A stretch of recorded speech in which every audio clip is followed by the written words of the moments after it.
사람으로 마지막 선정한 사람이 다윗인데, 그 두 번째 스토리도 역시 전쟁에 관한 말씀이 되겠습니다. 오늘 말씀에 보면 이스라엘이 다윗에게 기름을 부어서 이스라엘 왕으로 삼았다 함을 블레셋 사람들이 들었다, 그렇게 말씀하고 있습니다.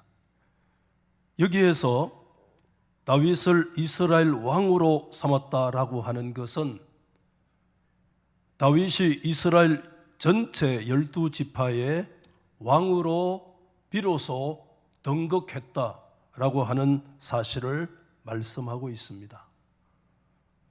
5장 3절 말씀에 보면 이에 이스라엘 모든 장로가 헤브론에 이르러 왕에게 나오매 다윗 왕이 헤브론에서 여호와 앞에 그들과 언약을 맺음에 그들이 다윗에게 기름을 부어 이스라엘 왕으로 삼았다라고 하는 말씀이 기록되어 있습니다. 이상한 것은 블레셋 사람들이 이 소식을 듣자마자 바로 뭘 일으켰느냐 하면 르바임 골짜기에 가득한 군사를 일으켜서 이스라엘과 전면 전쟁을 일으켰다는 사실입니다. 왜 다윗이 이스라엘 전체의 왕으로 등극했을 때 그 소식을 듣자 블레셋 사람들이 전면 전쟁을 일으켰을까? 여러분은 그 이유를 어떻게 생각하십니까? 다윗이 왕이 된 것을 블레셋 사람들이 시기했기 때문일까요? 아니면 다윗이 블레셋에 배반했기 때문이라고 생각을 했겠습니까? 사실 얼마 전까지만 해도 다윗은 블레셋 아기스 왕의 봉신으로 있었던 걸 우리는 기억하고 있습니다. 하지만 단지 다윗이 이스라엘의 왕이 되었기 때문에 이런 전쟁을 일으킨 것은 아닌 것 같아요. 왜 그러냐 하면 그는 이미 7년 6개월 동안 저 헤브론에서 유다의 왕으로 통치를 했기 때문입니다. 그가 유다 왕으로 있는 그동안에는 블레셋이 가만히 있다가 다윗이 이제 이스라엘 전체의 왕으로 등극을 하자 전쟁을 일으켰다라고 하는 것은 그 안에 나름의 이유가 있었던 것 같습니다. 지금까지 다윗이 남쪽 헤브론에서 유다 지파 중심으로 왕으로 통치하고 있을 때는 실질적으로 블레셋 입장에서 바라보면 이스라엘은 내적 분열의 상황이었다는 거 우리가 생각하게 되죠. 7년 반 동안 그때는 유다 지파 중심으로 헤브론에서 사실상 다윗이 왕으로 등극해서 통치하는 그런 때였기 때문에 이스라엘의 10지파 또는 11지파 정도의 절대 다수의 사람들은 다윗의 왕권을 인정하지 않았기 때문에 다윗이 헤브론의 왕으로 있었다는 것은 이스라엘은 내적 분열의 상황 속에 빠져 있었기 때문에 그 자체가 힘이 결집되지 아니하고 힘 자체가 약화될 수밖에 없는 상황이었다. 그때는 블레셋이 이스라엘의 그 내적 분열의 상황을 어쩌면 내심 즐기면서 지켜보고 있었지 않았나 하는 생각을 가지게 되는데, 이제 하나님께서 사울의 왕국을 폐하고 하나님의 마음에 맞는 다윗의 왕국을 새로이 세워나가기를 원하셨었던데, 그것이 바로 출발이 통일 이스라엘의 왕으로 하나님께서 다윗을 기름 부어 세우신 것이 출발 지점이었습니다. 말 그대로 뭐가 시작되었는가 하면 우리 한번 받아하십시다. 다윗의 통치. 누구의 통치라고요? 다윗의 통치가 시작된 거예요. 굉장히 위험한 단어이기도 해요. 다윗의 통치라는 말 한번 여러분 생각하시면서 오늘 말씀에 참여하시면 좋은데, 사무엘하 5장, 6장, 7장, 8장까지 이 안에 내용을 기록하고 있는데 그 말씀이 뭐냐 하면 다윗의 통치에 대한 내용을 말씀하고 있습니다. 말 그대로 명실상부한 다윗의 통치였습니다. 정말 동서남북으로 다윗의 왕국이 정말 확장되어져 가는, 하나님께서 우리 인생에 그런 은혜를 주실 때가 있어요. 서쪽으로는 블레셋, 동쪽으로는 모압 지방, 북쪽으로는 저 위에 다메섹과 하닷까지, 그리고 남쪽으로는 에돔까지 완전히 복속시키는 그와 같은 역사가 일어났다. 이게 사무엘하 8장 말씀에 가면 다윗의 정복기에 대한 아주 세세한 말씀들을 자세하게 기록을 해주고 있습니다. 이와 같이 다윗의 통치가 시작될 때 가장 먼저 어쩌면 도전했던 나라가 어느 나라였는가 하면 블레셋이었습니다. 그들은 한마디로 다윗의 왕권을 인정할 수 없었다 하는 것이고, 동시에 그것은 다윗을 통해서 성취되는 하나님의 나라, 하나님의 왕국을 인정할 수 없는, 조금 영적으로 보면 블레셋은 항상 어떤 존재인가 하면 이스라엘 역사에서요 적그리스도와 같은 입장이에요. 다윗의 왕권을 인정하지 않는다, 하나님 나라의 통치를 인정하지 않는 엔티크라이스트, 적그리스도적인 그와 같은 도전의 역사가 사실상 있었다 하는 거 우리가 생각하게 되고, 그런 면에서 지금 이스라엘과 오늘 말씀 가운데 두 번에 걸쳤던 그런 전면 전쟁이 드러내고자 하는 그런 성경의 교훈이 있다, 저는 그렇게 믿는데, 한 두 가지 측면으로 말씀을 묵상해 보았습니다. 첫 번째는 다윗의 왕국은 누구와 달라요? 이전 정부였던 사울의 왕국과는 다르다는 것입니다. 오늘 우리가 여기서 먼저 좀 분명하게 상기가 필요한 것은, 저는 지난 주일에 그런 말씀을 드렸어요. 다윗이 하나님 보시기에 그의 마음에 어떻게 했다 그랬어요? 합했다. 하나님의 마음에 맞았다. 자, 지난주에 말씀을 드리면서 그 말씀부터 사실상 좀 믿음의 태클을 걸고 그렇게 말씀을 들어갔던 기억이 나요. 이새의 아들 다윗을 만나니 내 마음에 꼭 맞았다라고 하는 그 말씀 안에서 다윗의 인간적인 무슨 조건이 있었느냐, 그런 말씀이 아니었다는 거예요. 그것은 다윗을 향하신 하나님의 전적인 은혜의 역사였다는 것을 제가 말씀을 드렸습니다. 오늘 마찬가지예요. 다윗의 왕국이 여러분 사울의 왕국과 다른 것은 다윗을 향하신 하나님의 은혜에 기초하고 있다는 사실입니다. 우리 이것을 놓치면 안 돼요. 끝까지 우리가 붙들어야 될 원리가 이 원리예요. 저와 여러분의 인생 끝까지 붙들어야 될 원리가 있어요. 그게 하나님의 은혜의 원리인 줄로 믿으시기 바랍니다. 그것이 이제 이 다윗의 통치 가운데 5, 6, 7, 8장 가운데 핵심이 뭐냐면 사무엘하 7장 말씀에 그때 하나님이 다윗과 언약을 맺은 이 엄청난 언약의 역사를 말씀해 주고 있어요. 우리가 성경 역사를 좀 보시는 분들은 적어도 사무엘하 7장에 언급하고 있는 하나님께서 다윗과 맺었던 이 언약의 역사를 우리는 꼭 기억해야 돼요. 우리 같이 한번 읽어볼까요? 시작. 내가 네 앞에서 물러나게 한 사울에게서 뭐죠? 내 은총을 빼앗아 간 것처럼 하나님의 아들로 선정한 다윗 그에게서는 빼앗지 아니하리라. 네 집과 네 나라가 내 앞에서 어떻게 해요?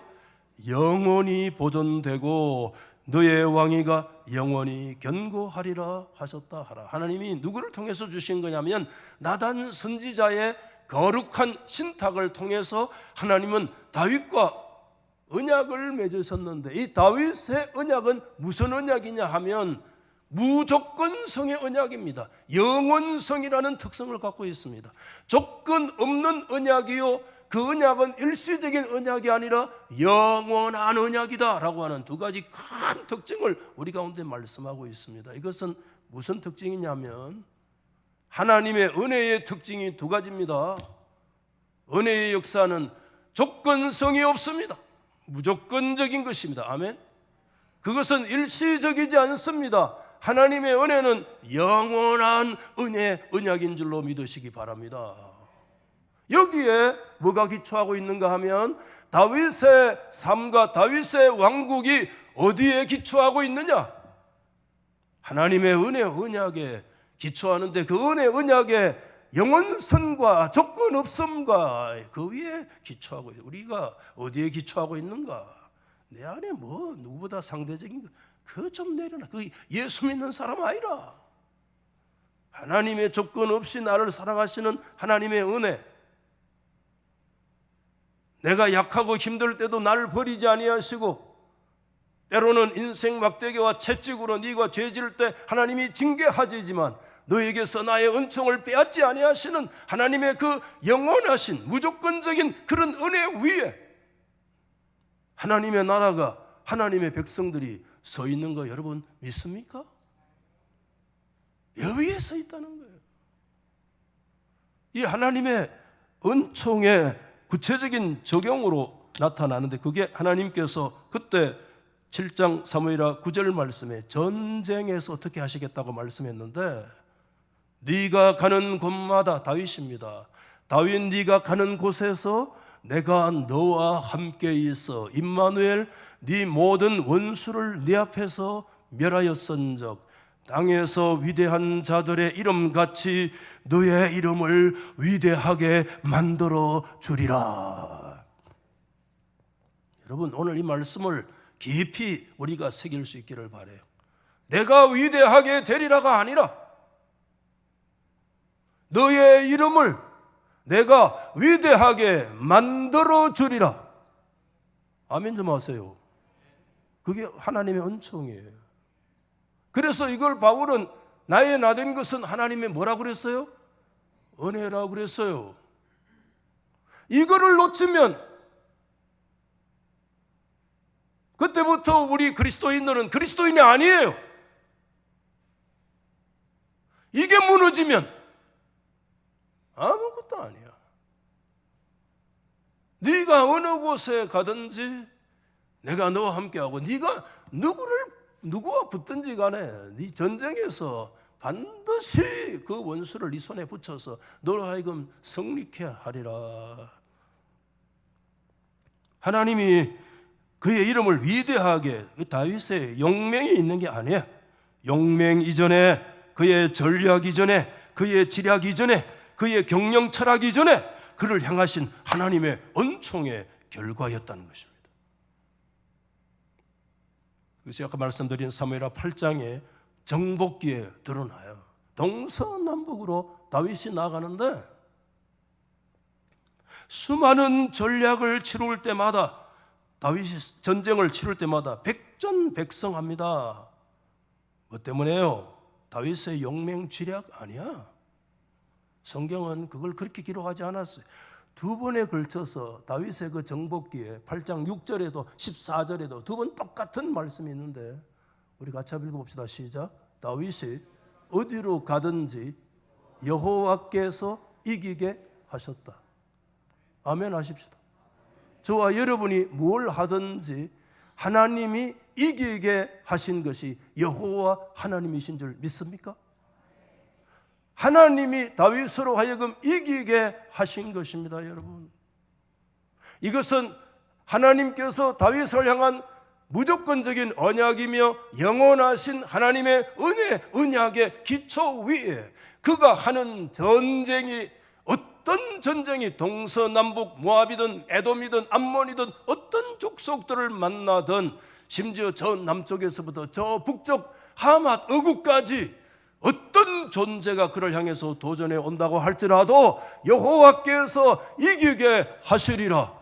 왜? 다윗의 용맹과 전략으로 이긴 것이 아니라 은혜의 언약의 신실하신 하나님의 언약대로 하나님이 전쟁의 주인으로 성립케 하신 줄 믿으시기 바랍니다. 성경은 이 사실을 놓치지 않고 있다는 거예요. 여러분, 다시 말씀을 드립니다. 사울의 왕국과 다윗의 왕국의 차이가 어디에 있습니까? 두 사람의 무슨 인물의 차이가 있어요. 인물은요, 사울이 훨씬 탁월해요. 인물 보면 지나가면 전부 다 어깨 위에 한 치나 더 올라가서 쳐다보던 사람이 누구였는가 하면 사울이었습니다. 여러분, 사람들의 지지세요? 사울 40년 동안 받을 때 그래도 전적인 이스라엘 지지를 받았어요. 다윗은요 7년 6개월 동안요 저 남쪽 헤브론에서요 유다 지파의 소수의 사람들 겨우 지지받을 정도에 불과했어요. 물론 나중에 33년 동안 이제 통일 이스라엘의 왕으로 그렇게 토탈 40년을 다스리지만은 그런 순간이 있었습니다. 여러분, 그런 차이 아닙니다. 무슨 인물 차이, 직분 차이, 무슨 전략이나 사람들의 지지하는 세력의 차이가 아니라, 다시 말씀드립니다, 하나님의 은총의 유무의 차이인 줄 믿으시기 바랍니다. 은총이 있느냐 없느냐의 차이입니다. 여러분, 지금 다윗이 두 번에 걸쳐서 블레셋 전쟁을 치르는 내용이 오늘 이 짧은 우리 본문 안에 기록되어 있는데, 어쩌면 이것은 이전 사울 왕국 때의 패배의 완벽한 하나님 나라의 역전의 의미를 선포해주고 있는 것 같습니다. 20년 전 여러분 사무엘상 4장에서 이스라엘과 블레셋이 아벡 전투에서 전면전으로 붙은 적이 있었어요. 여러분, 그 전쟁 이야기 제가 다 말씀드리지 못해요. 성경은 다윗 사울 정부 때 다윗 그 이스라엘과의 이 블레셋의 전쟁의 그 내용을 딱 한 문장으로 그렇게 요약을 했는데, 사무엘상 4장 11장인데 여러분 잘 아시잖아요. 하나님의 괴는 빼앗겼고 엘리의 두 아들 홈니와 비느하스가 그 전장에서 하루에 죽임을 당하는, 홈니와 비느하스가 제사장들 아닙니까? 그들이 전쟁에 하나님의 법궤를 메고 나갔잖아요. 하나님의 법궤가 이스라엘의 법궤가 블레셋에 빼앗기는 대참패. 여러분, 이스라엘 역사에서 하나님의 언약궤를 들고 나간 적도 없지만 하나님의 언약궤를 들고 나가서 언약궤가요 블레셋 적국의 손에 빼앗겨가지고 그게 적국 다곤 신전에 가다 처박히는 그와 같은 대수모의 역사는 전무후무한 역사였다는 거 우리가 기억하잖아요. 언제요? 그 사울 정부 때 언약궤가 빼앗기고 제사장들이 죽임을 당하고 이가봇에 하나님의 영광이 떠나는 이와 같은 역사가 일어났다는 거예요. 그런데 여러분, 거기에 대한 완전한 하나님의 역전을 하나님 누구를 통해서요? 다윗을 통해서 지금 일으키시고 있다고 저는 믿어요.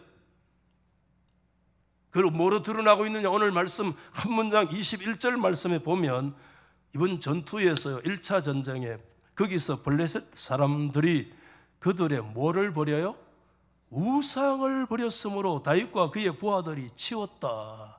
저 역대상 성경에 보면 이 동일 본문에서 이 우상들을 치웠다는 게 아니라 이 우상을 완전히 그냥 거두어다가 완전히 불태워 없앴다라고 하는 말씀으로 기록되어져 있는데, 여러분, 지난 20년 전 아벡 전투에서는 여호와의 언약궤가 블레셋 사람들에게 빼앗기는 엄청난 대수치의 역사를 겪었는데, 그래도 하나님은요, 하나님 자신의 영광과 능력으로 그 언약궤가요 블레셋에 도저히 잊지 못했어요.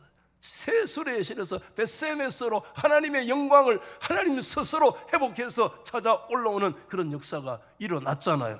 누가 빼앗아 오는 그런 우상 아닙니다. 하나님은 하나님의 영광을 스스로 지켜나가시는 하나님인 줄 믿습니다. 도대체 블레셋이 하나님의 언약궤를 감당하지 못해서 쇠수레에 실어서 막 도저히 견디지 못해서 영역으로 막 밀어 올렸던 그런 역사를 우리 기억하잖아요.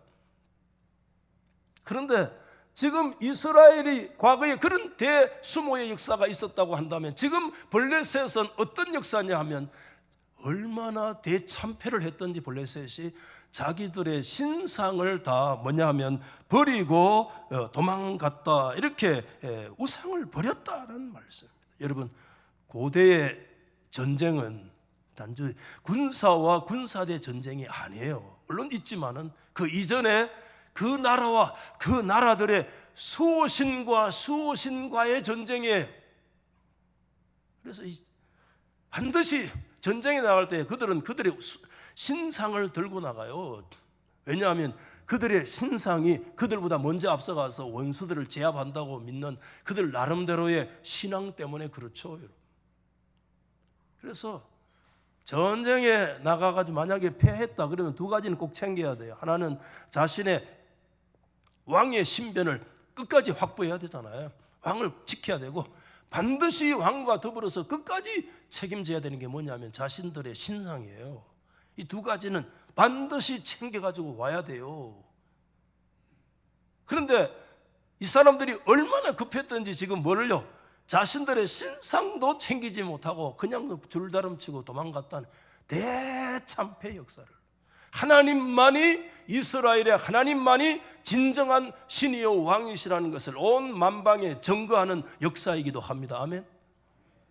만약에 자신들의 신상을 가져오지 못했다면 그건 영원한 참패야. 마치 군의 군기를 전쟁에서 빼앗기는 것 이상의 의미를 가지고 있는 거예요. 여러분, 고대에 느부갓네살이라고 하는 왕이 있는데 유다를 멸망한 느부갓네살은 느부갓네살 2세예요. 그 사람보다 600년 전에 바벨론 왕 제4왕조의 느부갓네살 1세 때인데, 그 1세 왕이 그들의 최대의 적국이 엘람인데 엘람과의 전투에서요 자신들의 뭐를 빼앗겼는가 하면 신상인 바벨론의 신이 뭐냐면 말뚝이 박는 말뚝 말고 마르뚝이라고 그러는데, 바벨론의 신이 마르뚝 신을 그 전쟁에서 빼앗긴 거야. 신상을 빼앗긴 거야. 그래가지고요 도저히 견디지 못했어요. 이 느부갓네살 1세가요 다시 전면전을 일으켜가지고 엘람과의 전투에서 자신들이 빼앗겼던 그 마르둑 신상을 찾아서 왔던 그런 유명한 이야기가 있습니다. 전쟁에. 그 전쟁 이후에 엘람이 급전직하로 쇠약해지면서 멸망해 가는 그런 역사의 과정을 우리가 보게 되는데, 블레셋이 자신들의 신상도 버리고 도망갔다는 것은 이전에 하나님의 나라의 완전한 역전의 의미가, 사울 정부 때는 하나님의 나라 영광이 이가봇의 영광이었다고 하면 하나님은 다윗의 왕국을 통해서 그 이가봇의 역사를 하나님이 다시 회복하시고 역전시키시는 하나님의 은총을 하나님이 베풀어 주셨다는 것입니다. 오늘 성경 말씀에 보면 이와 같은 전쟁의 승리의 역사가 1차적으로 어떻게 일어나게 되었는가, 여기에서 뭐를 언급하고 있는가 하면 다윗의 기도를 언급하고 있습니다. 여러분 5장 17절 말씀에 보면 1차 전투 때 다윗이 여호와께 여쭈어 가로되, 참 중요한 말씀이죠. 하나님께 기도했다는 것입니다. 다윗의 결정적인 구절임에 틀림이 없습니다. 그러나 우리가 여기에서도 한 가지 생각할 점이 있습니다. 제가 계속해서 말씀드리는 것처럼 기독교의 기도를 너무 지나친 인간의 열성에만 근거하지 말자는 말씀을 계속 드리고 있습니다. 단지 다윗이 기도했기 때문에만 그런 결과가 온 것이 아니라 우리가 기억해야 될 것은 저와 여러분이 기도해도 기도 응답의 주권은 우리 하나님께 있는 줄 믿으시기 바랍니다. 응답의 주권은 하나님께 있습니다. 막말로요, 이전에 사울 왕도 다급할 때 누구에게 여쭈었어요? 하나님께 여쭈었어요. 사무엘상 28장 6절에 보면 사울이 여호와께 묻자오되, 다급했죠. 다윗이 여호와께 묻자오되 뭐가 달라요? 아주 시급한 국난의 위기에, 다급한 순간에. 근데 여러분, 차이가 있잖아요. 사울이 여호와께 여쭈었지만 여호와께서 꿈으로도 우림으로도 심지어 사람인 선지자를 통해서도 그에게 응답하지 아니하셨다. 다시 말씀드릴게요. 다윗과 사울의 차이는 무슨 차이입니까? 은총과 비은총의 차이입니다, 여러분. 아니, 하나님의 나라와 세상 나라의 차이라는 것입니다. 사울의 왕국은 하나님의 나라가 아니었습니다. 다윗의 나라는 하나님의 나라였습니다. 하나님 나라의 핵심은 인간의 공로가 아닙니다.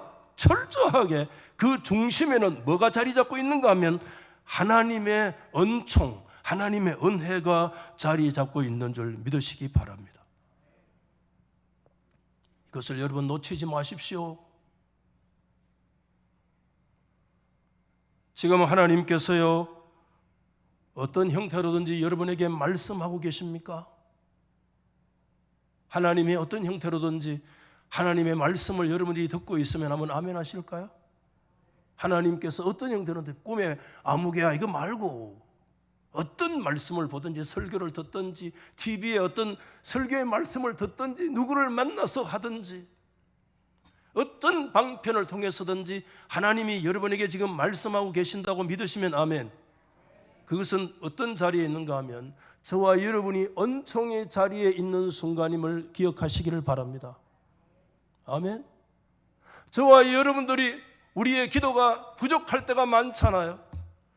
우리의 기도가 부족해도 그때마다 하나님이 여러분 응답하십니까? 하나님이 그때 예스로 응답하실 때도 있고, 때로는 하나님께서 no라고 말씀하실 때도 있잖아요. 때로는 저와 여러분이 말씀하시는 때가 아닌, 내가 기대하는 때가 아닌 기다려라고 말씀하실 때도 있잖아요. 이 세 가지가 다 하나님의 응답이고 하나님의 기도의 역사인 거 우리는 믿고 있잖아요.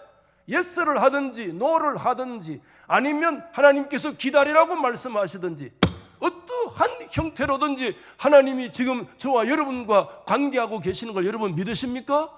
그 장소가 바로 뭐냐 하면 하나님의 은총의 장소인 줄로 믿으시기를 바랍니다. 내가 하나님의 은혜 아래 있다는 증거입니다. 이거 놓치면 안 돼요. 다윗의 기도는 열심에 근거한 기도가 아니었습니다, 여러분. 하나님의 은총에 근거한 기도였습니다. 다윗은 그것을 이렇게 고백을 했어요. 20절 말씀에 1차 전쟁을 놓고 말씀합니다. 여호와 앞에서 물을 흩음같이 내 대적을 흩으셨도다. 아주 시와 같잖아요. 내 앞에 대적이 막 흩어졌는데 여호와 하나님이 물을 흩어버리는 것처럼 하나님께서 다윗의 대적을 흩으셨다. 다윗의 대적이 누구의 대적이었는가 하면 여호와의 대적이었습니다. 그 전쟁은 여호와의 전쟁이었습니다. 다윗의 통치 이전에, 그 다윗의 통치 이전에 여호와의 통치였습니다.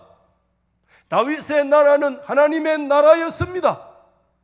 그렇기 때문에 하나님이 왕으로, 하나님이 그 나라를 다스리고 그 나라를 통치하시고 그 대적을 하나님이 물리치시고, 하나님이 물리치시니까 물을 그냥 흩어버리는 것처럼 하나님이 여호와의 대적을 흩어버리시는 그와 같은 역사가 일어난 거 아니겠습니까, 여러분? 우리가 언제 기도할 수 있습니까? 그리스도 예수 안에 저와 여러분들이 서 있는 자리가 하나님의 은총의 자리인 줄 여러분 믿습니까? 믿습니까? 우리 은총의 자리, 은총의 두 가지 특징이 있잖아요. 뭐라고 그랬어요? 조건이 없는 거. 그다음에 뭐라고요? 영원한 거. 하나님께서 다윗에게 네가 죄를 짓는다 할지라도 내가 너에게 은총을 빼앗기지 않겠다. 이 무조건적 은혜예요.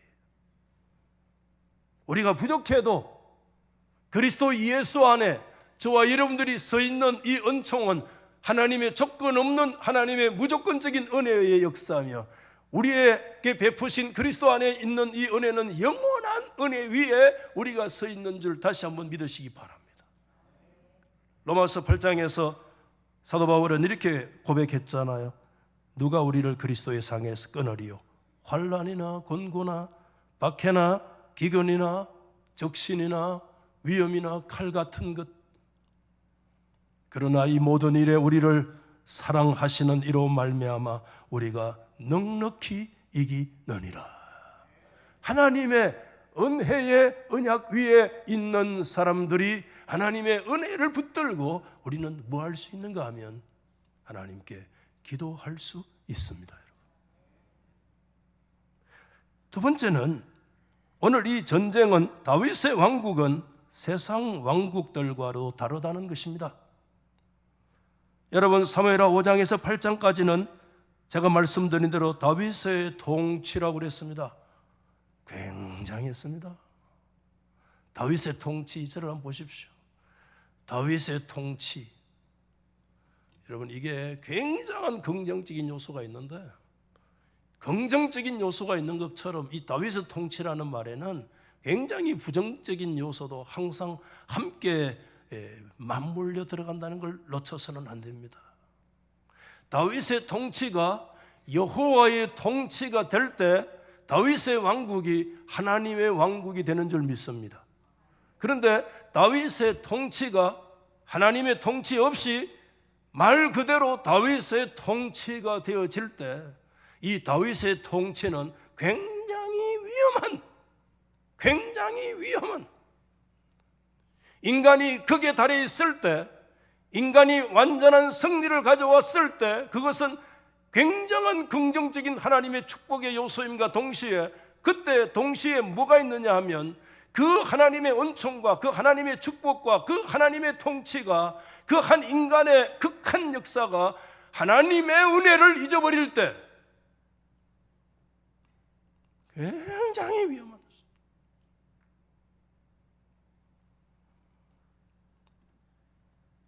아니나 다를까 여러분 플라나간이라고 하는 유명한 성경학자의 글을 보니까 이 5장, 6장, 7장, 8장 이 다윗의 통치에 대해서 아주 면밀하게 신학적인 검토를 했는데 깜짝 놀랐어요. 제가 플라나간이 뭐라고 얘기를 하느냐 하면 지금 다윗은 어떤 상황에 놓여 있는가 하면 우리가 한 나라가 발전해 갈 때 부족 국가, 부족 연맹체 있잖아요. 그렇죠? 부족의 연맹체, 부족 국가에서 이제 말 그대로 군주 국가로 이 이스라엘의 국가화, 이스라엘의 이 단계에 지금 있다는 거예요. 이 다윗의 통치가 부족 국가에서 군주 국가로 지금 나아가는 이와 같은 상황에 놓여 있다는 거예요. 굉장한 발전이죠. 굉장한 긍정적인 요소가 있죠. 팔레스타인에서 무시할 수 없을 정도의 다윗의 위치가 확보되어지는 그런 역사가 일어난 순간이죠. 조심해야 된다는 거예요. 그때. 그러면서 블라나간이 이렇게 얘기합니다. 들어보십시오 여러분들. 이 장들 5장에서 8장입니다. 안타까운 심정으로 봐야 된다는 거예요. 아니 다윗이 승승장구하는데 이 장들은 안타까운 심정으로 이 사랑받는 우두머리 다윗입니다. 하나님의 사랑받는 우두머리가 뭐로요? 딱딱한 군주로 변해가는 과정을 그려주고 있는데 그렇게 되어지면서 대중들에 대한 백성들에 대한 애정보다는 권력에 더 의존하고 있다. 야, 성경 주석은 이래야 된다 생각이 들었어요. 굉장히 깊이 있는 내용이기 때문에 다 말씀을 이삼아 자가 신학 강의가 되기 때문에 드리지를 못해요. 5장, 6장, 8장 속에 나타나 있는 이 부족 국가에서 다윗이 군주 국가로 변해가는 이와 같은 과정 속에 그것을 겉으로 보면 다윗의 통치라고 하는 엄청난 역사가 일어나고 있는데, 그것을 영적으로 바라볼 때는 하나님의 축복의 통치이기도 하지만 동시에 성경을 가만히 들여다보면 안타까운 심정으로 볼 수도 있다는 거예요. 한 인생의 굉장한 성공을, 긍정적인 축복의 측면이기도 하지만 그 과정을 뭐로 볼 수 있느냐 하면 영적으로 굉장히 위험한 순간으로 볼 수 있다는 거예요.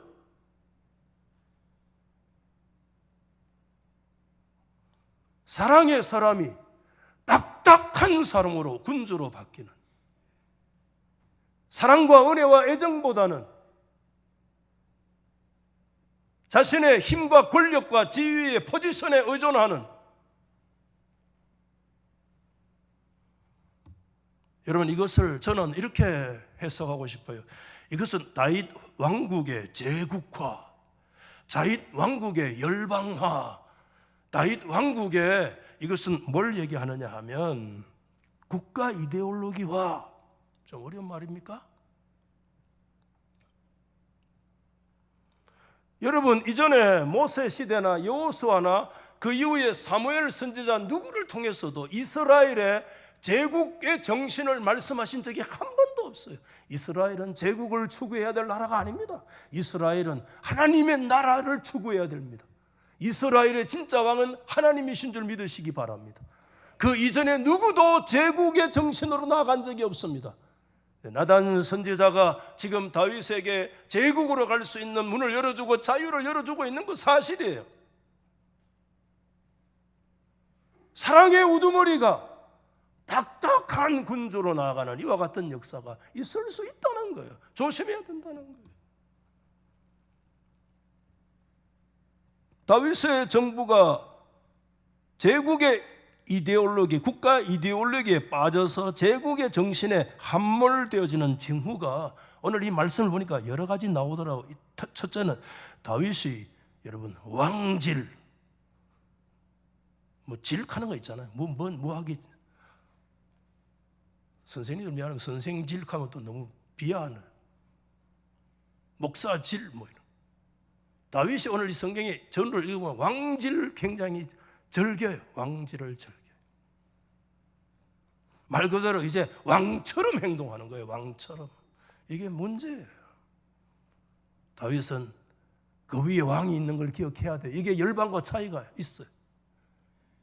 다윗이 왕이지만 이스라엘의 왕은 하나님이십니다. 저와 여러분이 왕처럼 행동합니까? 꼭 기억하십시오.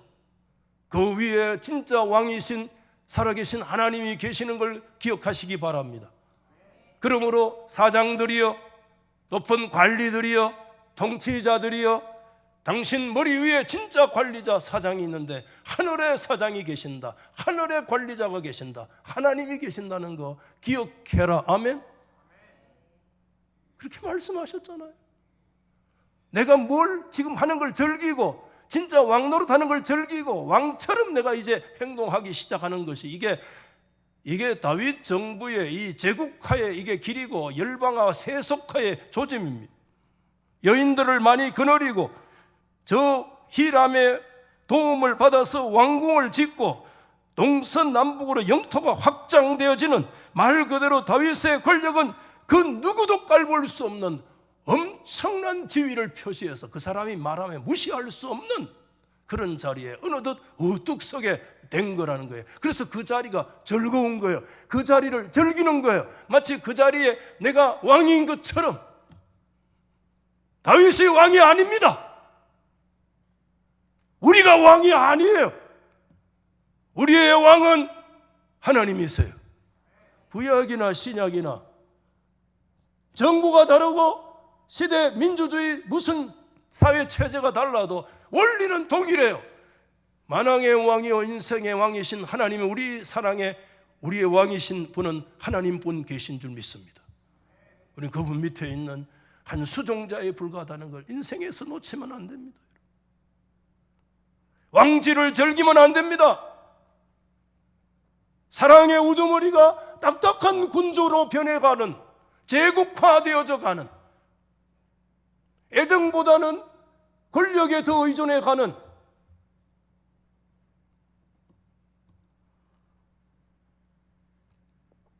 하나님의 임재에 대한 갈망이 결여되어지는,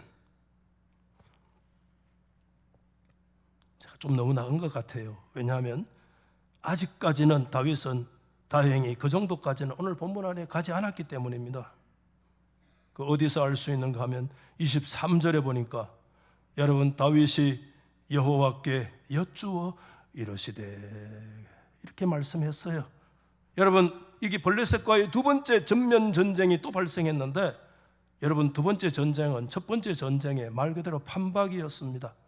전쟁이 일어난 장소도 1차 르바임 골짜기와 같았고요, 그 골짜기의 군사의 숫자도 비슷했고요. 그렇다면 두 번째 전쟁은 누구든지 첫 번째와 똑같은 형태의 양상이에요. 그러면 뭐 저와 여러분은 말할 거 뭐 있습니까? 1차 전쟁 경험에 의존하기 쉬워요. 그래서 영국 속담에 제가 자주 말씀드리지만은 받아합시다. 익숙하면 무시한다. 익숙하면 무시하기 쉽다는 겁니다. 우리가 익숙해지면 무시하기가 쉬워요. 왜? 내 경험이 앞서거든요. 매우 조심해야 돼요.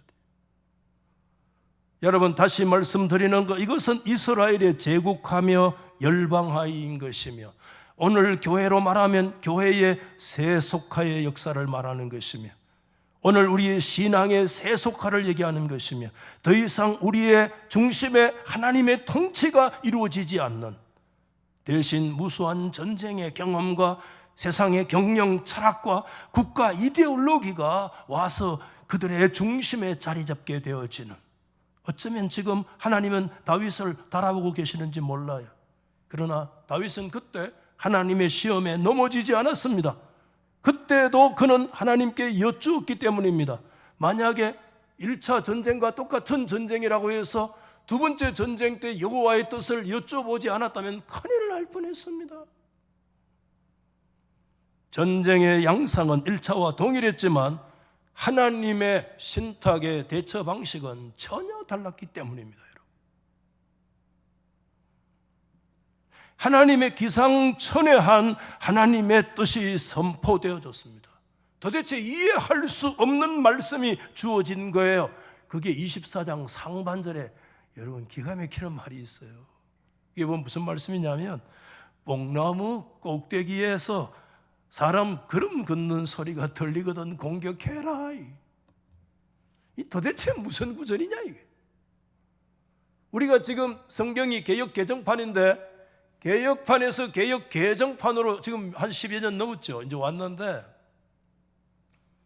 이 개역에서 개역 개정 올 때 뭐 수천 군데 손을 봤어요. 뜻을 뭐 바꾼 건 아니지만, 이때 이 구절이 이 번역에서 이 도마 위에 올라있던 대표적인 구절 중에 하나예요. 성경학자들이 아니 뽕나무 꼭대기에서 걸음 걷는 소리가 들린다는 이게 도대체 말이 되느냐? 그렇기 때문에 이것을 문자적으로 이대로 번역해서는 안 되고 이것을 의역해야 된다, 이렇게 주장했던 사람이 굉장히 많아요. 그런데 개역의 번역이 그대로 전의 번역이 고수되어졌어요. 뽕나무 꼭대기에서 걸음 걷는 소리가 들리거든 공격해라는 말씀이 개역과 거의 같이 그대로 들어와 있는 것, 제가 볼 때 굉장히 잘한 거라고 생각해요. 왜 그러냐 하면 이것은요, 이 전략은요 사람의 이성적인 전략이 아니에요.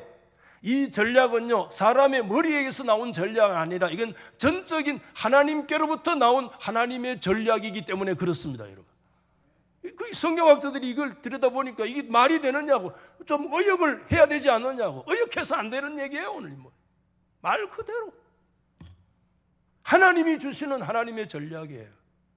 전혀 달라요. 아무리 비슷한 매일 일상이 반복되고 어제의 태양이 오늘 떠오르고 비슷한 일과가 반복되는 삶들이 우리 인생에 다람쥐 쳇바퀴 돌듯이 계속되어지지만, 우리는 하나님께 매일 이렇게 고백해야 됩니다. 오늘 하나님의 도움이 필요합니다. 아멘. 오늘 하나님의 도움이 필요합니다. 우리 한번 받아봅시다. 하나님, 오늘도 하나님의 도움이 필요합니다. 아멘. 다윗은 여기에 그의 두 번째 기도, 아니 우리 그리스도인들의 기도가 나는 자리 잡고 있다고 믿습니다. 저는 이렇게 오늘 정리하고 싶어요. 받아하십시다. 어떤 순간에도 물어라. 매 순간 매일 물어라. 하나님을 향해서 어떤 순간에도 하나님께 기도하십시다. 어떤 순간에도 매일 하나님께 묻는 저와 여러분 되시기를 주의 이름으로 축복합니다.